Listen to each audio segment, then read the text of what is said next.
The calendar widely used today has its roots in Rome. It is believed that the first king of Rome, Romulus, created it when he founded the city in 753 BC. So the year 753 BC is the year 1 in the Roman calendar. The Romulus calendar was a lunar calendar. Most of the then lunar calendars had 12 months and a year, which was about 354 days long. But King Romulus, for some unknown reasons, created a year of only 10 months, which was 304 days long. The year started on vernal equinox. So the ancient Romans celebrated the new year on vernal equinox. He named the first month of the year Martius, for the god of war, Mars. Mars is believed to be Romulus' father. The second month Aprilis, which means opening for new life. The third month Maius, for an Italian goddess of growth, Maia. And the fourth month Junius, for the queen of Latin gods, Juno. The names for the first 4 months are equivalent to March, April, May, and June respectively today. The king had still 6 months to name, but surprisingly he ran out of names. Then he started naming them by counting the 5th, 6th, 7th, 8th, 9th and 10th in Latin: Quintilis, Sextilis, September, October, November and December. 6 of these months had 30 days and 4 had 31 days, making a year of 304 days. 61 days short of the actual solar calendar. To make this calendar sync with the seasons of the year, after the end of the official year in December, Romulus inserted about 60 nameless days during extreme winter season. The gap between the last day of December in winter to the vernal equinox, the first day of Martius in spring, was bridged with 60 days bearing no name whatsoever. So amazing! The second king of Rome, Numa Pompilius, came into power from 715 to 673 BC. He created 2 new months. He named the first one Janus, for the Roman god of portals and doorways, which is January today. And he named the second one Februarius, referring to something like to cleanse or purify by sacrifice, a ritual performed in this dark period of winter. Februarius is February today. Numa tried to shift the new year from March to January in vain.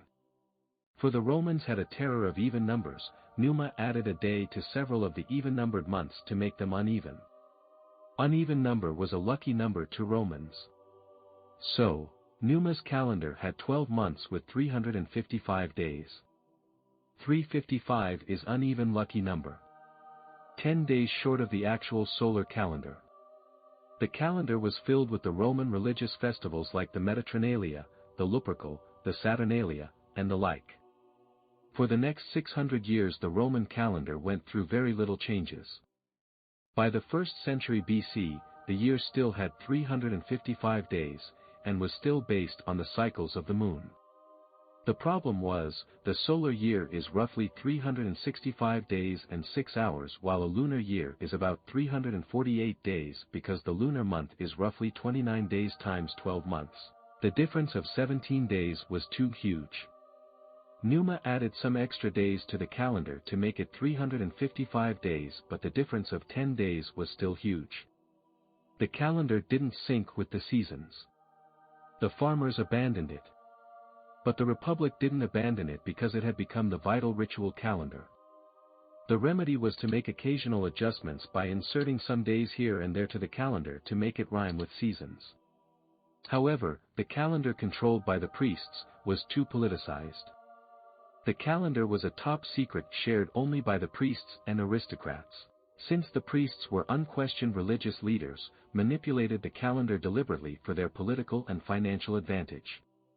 The College of Priests sometimes unreasonably increased the length of the year to keep consuls and senators they favored in office longer, or sometimes decreased the year to shorten rivals' terms in office. The priests also misused their calendar to increase or decrease taxes and rents terms for their personal financial gain. For these reasons, by 50 BC, the vernal equinox, which should occur around March 20th, fell on May 15th. So, the calendar drifted back and forth every now and then. The big reform was no longer inevitable. Julius Caesar took over the Roman Empire in 46 BC. But shortly before that, he was in Egypt in late 48 BC hunting for his opponent, Gnaeus Pompey. He came back to Rome with the idea of the Egyptian solar calendar. He even invited the Alexandrian astronomer, Sosigenes, to Rome to make the calendar reforms. According to Sosigenes, the length of the year was 365 days and 6 hours. So he devised a calendar that accurately measured it. He didn't know that the year is 365 days 5 hours and 49 minutes long. So the calendar Sosigenes and his fellows were going to create was 11 minutes longer than the true solar year. It was in 44 BC when Sosigenes started to amend the calendar. He inserted 33 uncounted days into the middle of February and another 34 days between the last day of November and the first day of December. After February 2nd, the next 33 days went uncounted by decree. On the 34th day, criers would stroll the streets announcing that day was February 3rd. The same was done between the last day of November and the first day of December. 67 uncounted days were added to the year. Days out of time. All these days were added to get the year back in alignment with the sun. The new year was shifted from March to January 1st near the winter solstice. The reform had been made by King Numa earlier and remained unmaterialized. Sosigenes reorganized the lengths of the months to add in the 10 days required to bring the year from 355 to 365 days long. So the month's length was as follows. January had 31 days, February had 29 days or 30 days in a leap year, March had 31 days, April had 30 days, May had 31 days, June had 30 days, Quintilis had 31 days, Sextilis had 30 days, September had 31 days, October had 30 days, November had 31 days, and December had 30 days. The 355 days of the Numa year plus 67 days added to the calendar by decree, plus the 10 days added to the month's length, all these days made the year 44 BC the longest year in history. The year 44 BC lasted for 432 days. Caesar called it the last year of confusion, but everyone else called it simply the year of confusion. The calendar had 12 alternating 30 and 31-day months except February. February was 29 days in a normal year and 30 days in a leap year. The leap year system was introduced to take care of the quarter of a day which is left from the true solar year of 365.25 days. So the cycle of 3 years of 365 days followed by a leap year of 366 days. Just quarter a day times 4 equals 1 day. The calendar still had no weeks and the festivals remained in the calendar as they were in the old calendar. This is commonly known as the Julian Calendar. Unfortunately, Julius Caesar died in 44 BC, the long year he created himself. The Senate renamed the month of Quintilis Julius, which is July, to honor Emperor Julius Caesar. Emperor Augustus Caesar was in office during the birth of Jesus. In his era the Senate made few changes to the calendar. They renamed the month of Sextilis Augustus, which is August, in his honor. Since Augustus the then Sextilis was 30 days long while Julius the then Quintilis was 31 days long, they thought that it was unfair for the month of Augustus to have fewer days than the month of Julius while they are both honoring the great emperors. So they snatched 1 day from February and added it to Augustus. So August had 31 days like July, and February remained with only 28 days in a normal year and 29 days in a leap year. Since September had 31 days, they switched the lengths of September, October, November and December to avoid having 3 months in a row with 31 days. Then came into power Emperor Flavius Valerius Aurelius Constantinus, commonly known as Constantine the Great. Constantine was the first Roman emperor to convert to Christianity in AD 321. The Roman Empire became a Christian empire. The Church compromised with the pagan by assimilating pagan feast days in the church calendar. Christmas was celebrated the way the pagans celebrated their god Thor. Constantine introduced the 7-day week into the Roman calendar. This week system comes from the Jewish lunar calendar and originates from the story of creation in the Bible.